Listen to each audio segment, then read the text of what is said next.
Today we've got a crazy malicious compliance story involving a $350,000 lawsuit. We'll get into that in a bit, but first, all items on floor are trash? Have fun rooting through the dumpster? I'm a custodian for an office building. I clean bathrooms, take out trash, vacuum, etc. I clean in the morning before the office opens. When collecting trash, I would occasionally find some loose papers under or behind desks, beside the trash can, or otherwise on the floor. Since I'm not sure if these papers are trash that missed the can or important documents that fell on the floor by accident, I pick them up and put them on the corner of the nearest desk for the workers to either file them away or toss them. Better safe than sorry. However, the manager did not like this habit. She came in early one morning expressing disgust that trash is being placed on people's desks. Obviously, I never put actual trash like food wrappers or crumpled papers on desks. I explained my reasoning for my habit and expressed that I didn't want to risk tossing something important.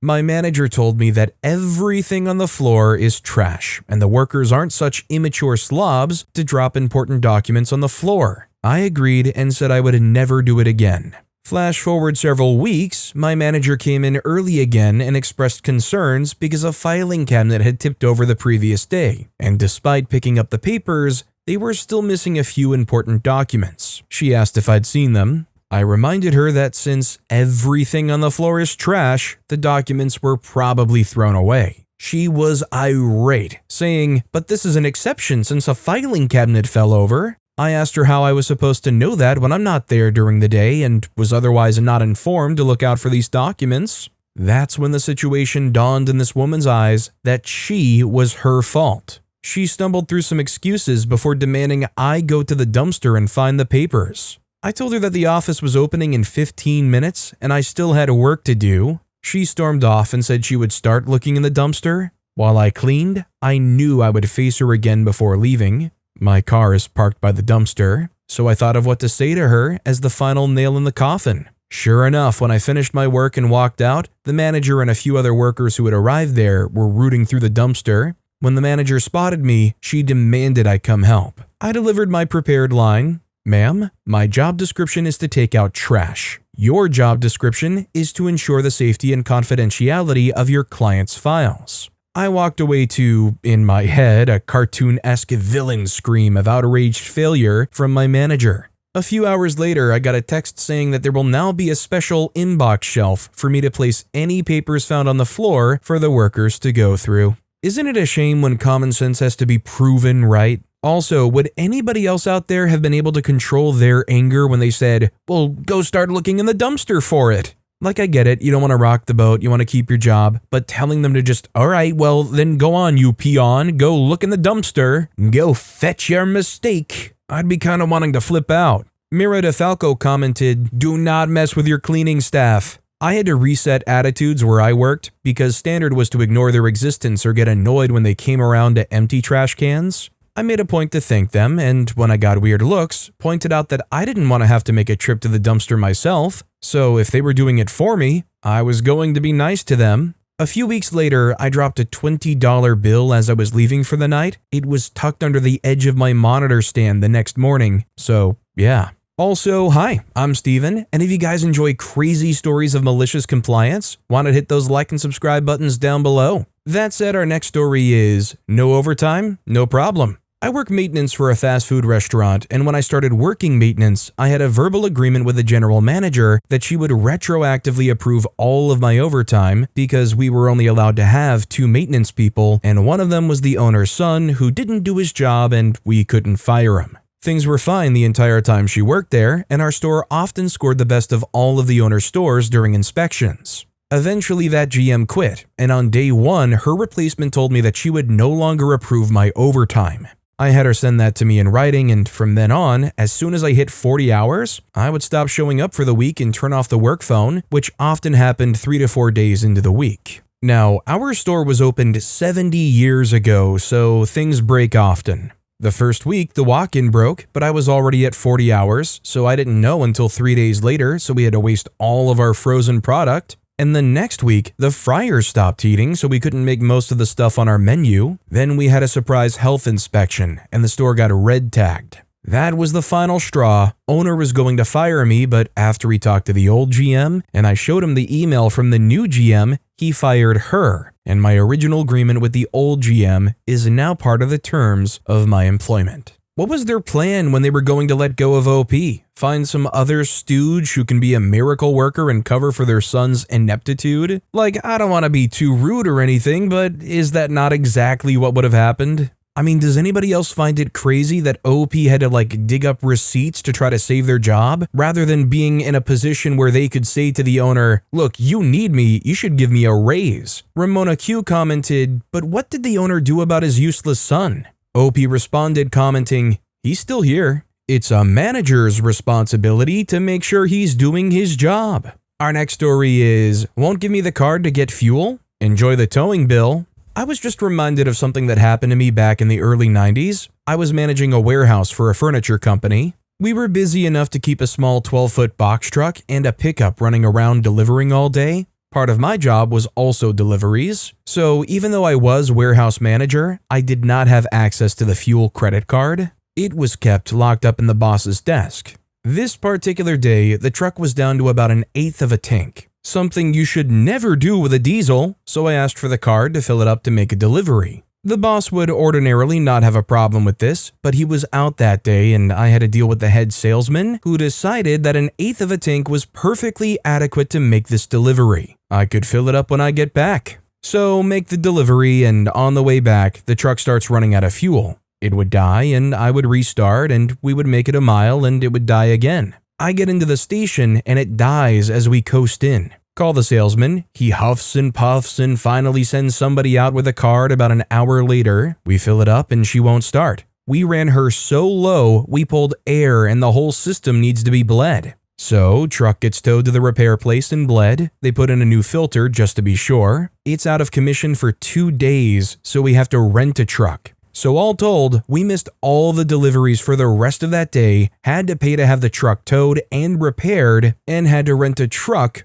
all because the head salesman had to be a jerk and not want to give me the card. He got a serious chewing out over that, and never again did he give anybody any trouble about handing over the card. I wish I could say everything was roses over that, but he was always a jerk and would find new ways to be a jerk to us, but never with the fuel card after that. I feel like this is a great situation to compare to relying on ChatGPT for factual info. Like if you went on there and threw out, hey, would it be okay to make a short drive on 1/8 of a tank on a diesel truck? I feel like you would get a lot of reliable advice like OP did from the salesman here. Psycho Marion commented, I know someone who really needs a company car. They had one for a while, but due to costs, they were told it wouldn't be replaced. Now that person orders a hire car every time he has to go to a meeting or has to do overnight work visits, both of which are frequent, almost weekly. The company then said his use of hire cars was excessive. He said, well, if I can't have a hire car, I can't do my job.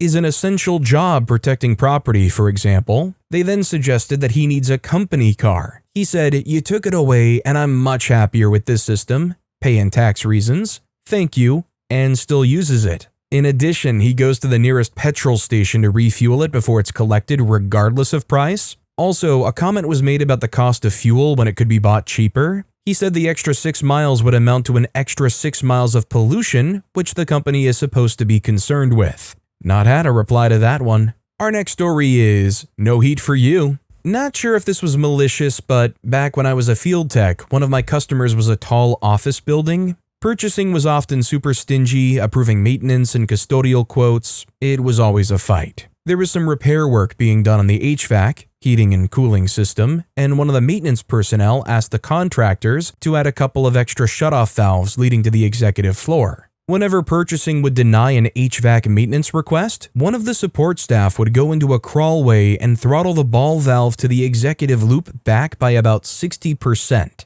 This would restrict the flow just enough to make the executive floor too hot or too cold. When one of the bigwigs would complain, maintenance would just reply with, well, we need a new bearing assembly or whatever. We put in a quote last week and we're just waiting for purchasing to approve it. But I'll see what I can do today. An hour or so later, the quote would be approved, and a few hours after that, the valve would be opened back to almost full, then opened completely when the new whatever arrived. I have to wonder how many times this happened because it's interesting that they didn't notice, hey, it seems to get suspiciously hot or cold almost every time you're waiting on a purchase order. I guess happy maintenance personnel, happy life. Algae888 commented, I had a friend who was wiring in a big home. The owner would keep adding and changing things, and when my friend would remind him that changes would cost more, the owner would just say, yeah, no problem. This kind of made my friend a little worried, so he added a switch up in the attic to the wires that fed the master bedroom and buried it in the insulation.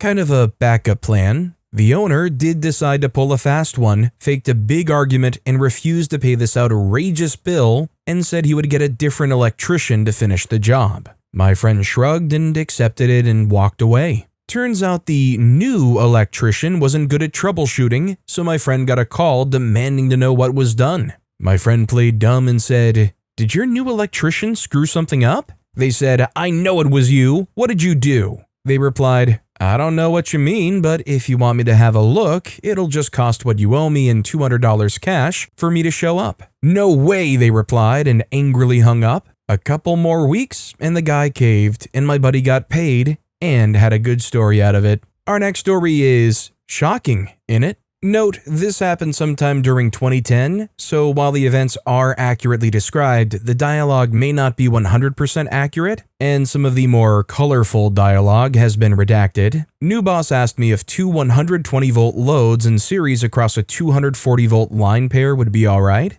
He had an MBA and a BS degree in Gen Sci. I had an MSEE. I told him, no, you'll either need a 120-volt line or a step-down transformer, depending on the load. He apparently asked around until someone else said yes, then he came back and ordered me to make the connection anyway. Why he didn't ask his yes man to do it, I don't know. I said, I'll need a ticket for that. They said, I'll send you a freaking email. Once I got the email, I replied with my concerns, CCing the rest of my team and BCCing my personal account. New boss replied, just freaking do it. Then I shut off the breaker to that location and did the install. New boss stood by during the entire operation, scowling and scoffing at my every move until I was done. You may want to stand back for this, sir, just in case. They said, just freaking turn it back on. More scoffing as I went to the breaker box and flipped the breaker with a piece of wood. I heard a loud snap from down the hall as if a sheet of plywood had been slammed against the floor. The breaker kicked back over immediately. The new boss and another new hire were frantically trying to control the smoke from two burnt-out UPSs, APC 1500s if I recall correctly. Someone tripped the fire alarm. They said, what the freak did you do? I said exactly what you told me. They said, well, you freaking did it wrong. I ask, how so? They reply, tell me the freak outside. So we're standing around outside while new boss keeps shouting about how I tried to blow up and burn down the building. Fire crew shows up. About 20 to 30-ish minutes later, we get the all clear to go back inside. By this time, I had forwarded the new boss's email to the C-levels and my lawyer via cell phone. A couple of C-suits showed up from the main building. We both got reamed and raked. New boss tried to lay it all on me as if it was my idea. One C-suit asked new boss about the emails. They said, what emails? That's when he found out that when a subordinate asks for something in writing, it's a good idea for him to stop and ask, why? I got a meets expectations on my next review and received no merit raise for that year. Only a COLA raise. New boss transferred to another site about 30 miles away, and new boss showed up about a week later. More hilarity followed. I mean, OP could have gone maybe even a little bit more at bat here, but when your manager is literally saying to you, just freaking do it, I sent you a freaking email, bleepity bleepity bleep, I think OP did the best thing they possibly could. They went out of their way, made sure they covered their butt, and just Beyblade let it rip. Equivalent Salary 357 commented, I have an MBA. I know more than someone with only an MS in electrical engineering. Besides that, the janitor agrees with me that it'll work. Our next story is no more drugs in the workplace? Okay. My pet peeve is poorly written policy. If you're going to go to the effort of writing the rules, you may as well do it properly and not get the intern to do it. My wife came home one day and showed a printout of her company's new workplace fitness for work policy that had been sent to all employees to sign and return. My wife, being my wife, decided to run it past me before she signed because I am, well, me. It was mostly an amateurish document that was ultimately a waste of ink and trees, but did have a little bit to say about drugs in the workplace, which was essentially, do not come to the work under the influence of drugs or alcohol, and do not bring drugs or alcohol to work. I told her not to sign until they at the very least defined what drugs were. Were they including Tylenol, antibiotics, Ritalin, or just the illegal ones and recreational pharmaceuticals? Fast forward a couple of days, V2.0 of the document is presented. They fleshed out the drugs policy a little, basically using the dictionary definition, something along the lines of a non-prescription substance which has a physiological or mood-altering effect when ingested or otherwise introduced into the body. Okay, time for malicious compliance. She signed and presented it to HR the next day and went about her work. During the morning, there were increasing amounts of confusion and frustrated loud voices in the office. Apparently, it took only an hour before zero work was being done, and there was a crowd of workers around the break room. The manager eventually zeroed in on my wife, apparently the only one who wasn't looking confused, and asked if she had anything to do with stealing all of the coffee in the break room. She admitted it was her and pointed out the new fitness for work policy which prohibited the consumption of mood-altering substances in the workplace. He tried to argue that it was just coffee, but she pointed out that it was definitely mood-altering substance, as per company policy, and as such was not allowed to be on the premises without a prescription. She'd made her point. She retrieved the coffee she had stashed in the storeroom, the office mood was altered, and the company actually commissioned a functional fitness for work policy based upon the published government guidelines. You could probably be like really petty, pedantic about this and be like, now, is mood altering subjective? If I've got some bad seasonal allergies and my Benadryl is going to make my mood a lot better, can I not take it in the workplace? Actually, you know what? Would you even be able to take Benadryl with this policy? Platypus Dream commented, Amazon has a similarly badly worded policy. After I was injured at work, they tried to, well, actually, and I refused to work under the effect of my prescription painkillers. It was the right thing to do for my health, but the bonus was getting them riled. Buzzlight replied, my work made a COVID-related policy. You can't come to work for 7 days if you have a cough or a runny nose or any cold and flu-like symptoms. I've had chronic sinusitis for 40 plus years. During that time, I was the only person employed at that location. We have a robust employment agreement, so I still got paid. I'm sure you can guess how that worked out. Needless to say, after about 3 weeks, the policy was changed to something like symptoms that are new to you.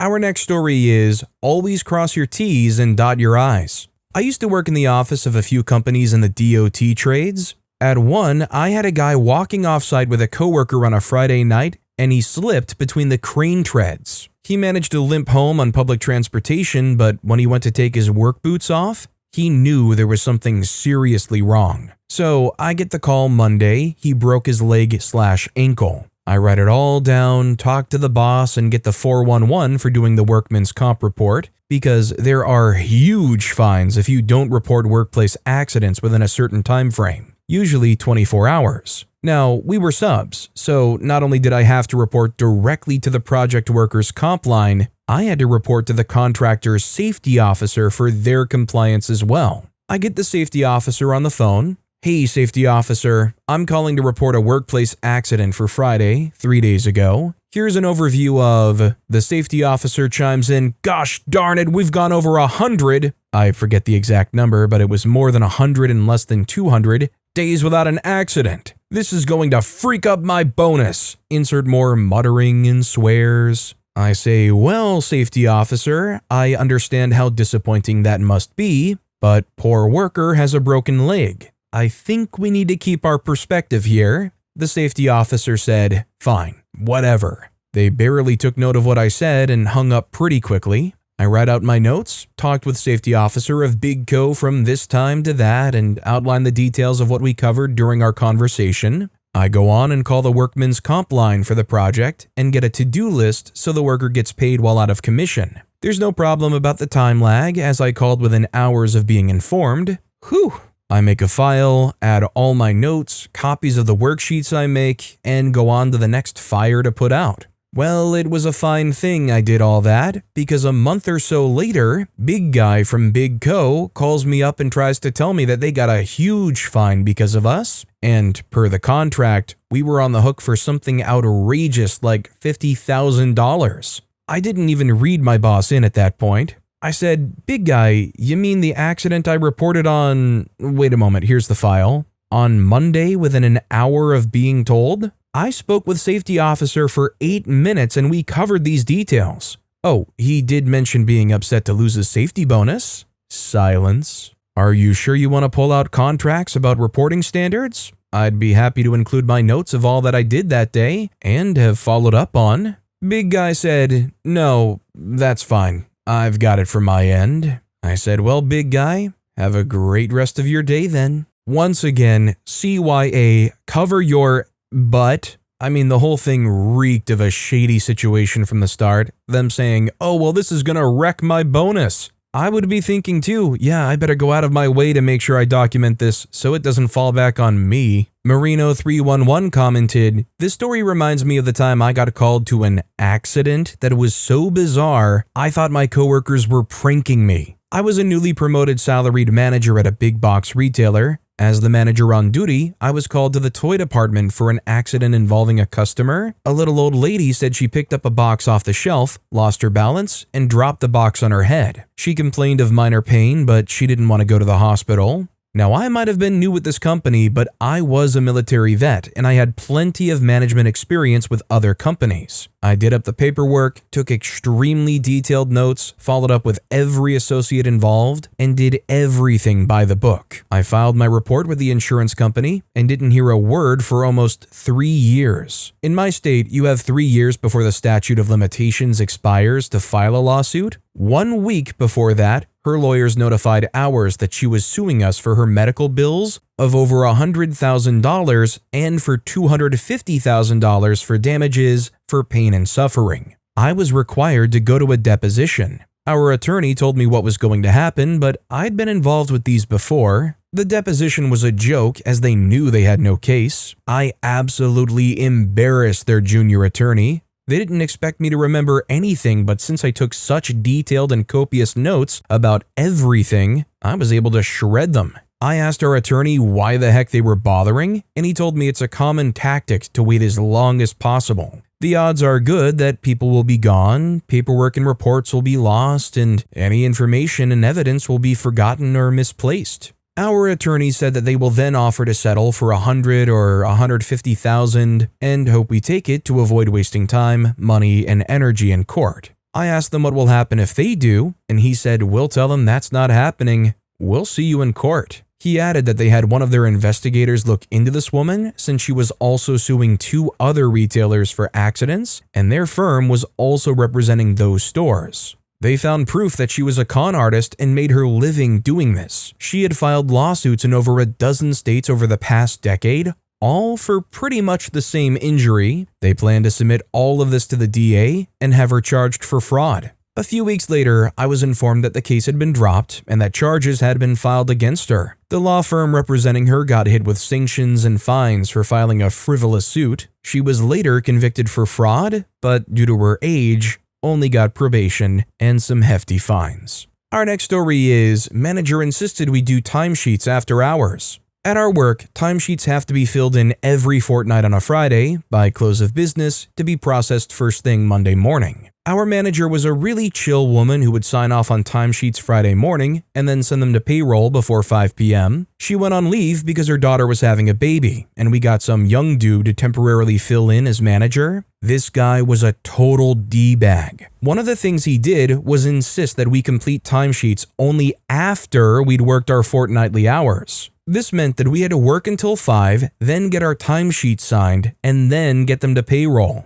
Except payroll closes at 5, which meant we couldn't get our timesheets to payroll until Monday morning and they would be processed late. So we decided that we would take our time filling in timesheets. A lot of us hang around chatting on a Friday because there's a bar across the road that does cheap drinks 6 to 7 p.m. So we would leisurely do our timesheets and D-Bag Manager would have to hang around to sign them all. One week, we didn't give them to him until right before 6 p.m. He was ticked. This lasted about 6 weeks. I guess something got flagged somewhere that our whole department wasn't getting paid on time. D-Bag Manager was quickly identified as the culprit and given the boot. They ended up getting one of my coworkers to take over until our real manager came back. All I know is, if that were me, one thing's for sure, I'm going to be making sure that I add that extra 45 minutes, 30 minutes, an hour to the payroll. I better be getting paid if I have to sit around after work filling out a worksheet. This manager was one step short of, "Did you use complete sentences?"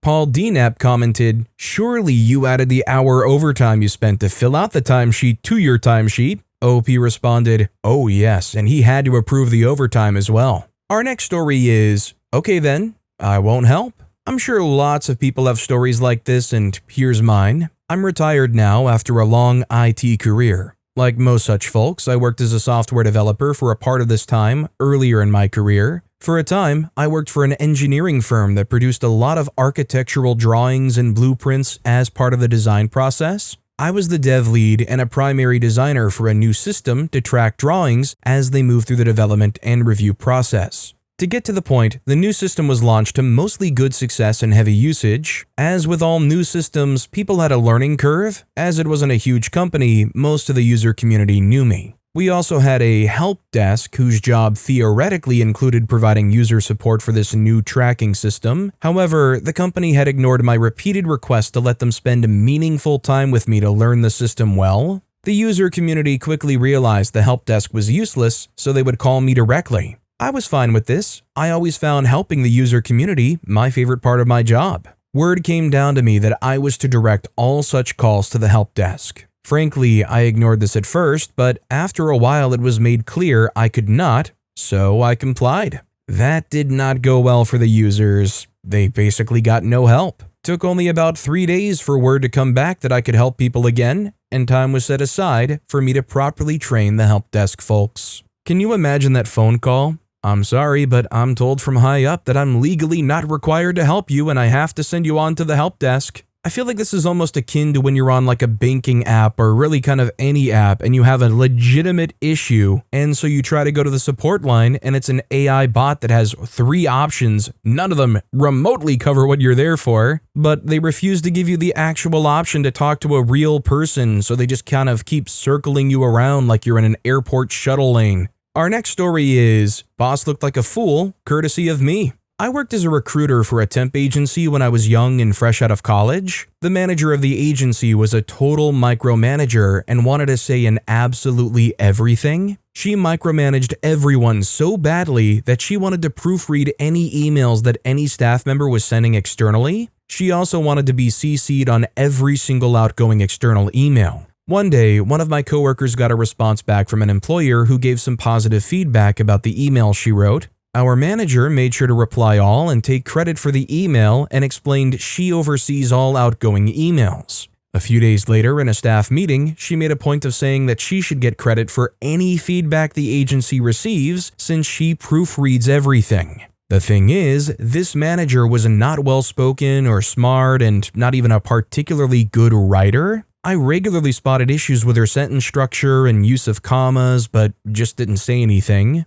One day, she's proofreading one of my emails that would be going externally to an employer who pumped a lot of money into our agency. I was stating in the email that I thought so-and-so was a great fit for their vacant position based on so-and-so's past experience. Miss Manager comes to my desk and tells me the email looks good, except it should read past experience. PASSED. I told her that was incorrect, and she told me I was wrong, and she knows the difference between the 2 words. I wasn't in a mood to argue, so I wrote it as past experience with the ED and CC'd Miss Manager on the email. The employer writes me back and says, as an employer who hires people to work on printed literature, they wanted to correct me and let me know it's actually past experience, ST. That's where the malicious compliance kicked in. I hit reply all and thanked them for the feedback and explained my manager values all feedback, and since she proofreads all outgoing emails, she was the one who insisted on writing PASSED experience. The next day, she announced she no longer wanted to proofread outgoing external emails and didn't want to be CC'd on them any further. Malicious compliance put that witch in her place. I genuinely don't have much to add here. I mean, it just hurts. It hurts. Past experience, PASSED, no. Miss Manager needs to invest in Grammarly or something. The Brand New Day commented, as someone who also works in a print shop / printed literature, imagine my surprise when I had to teach my new manager how to freaking copy and paste. After 2 years, she told me she still didn't know how to create a folder on the desktop. Yuruk and I responded and clarified, copy and past. But with that being said, that's all the time we have for today. Now, if you want to hear another absolutely crazy malicious compliance story, check out that video on the left. Or if you missed my latest video, check out that video on the right. That said, I'll see you all next time with some more stories.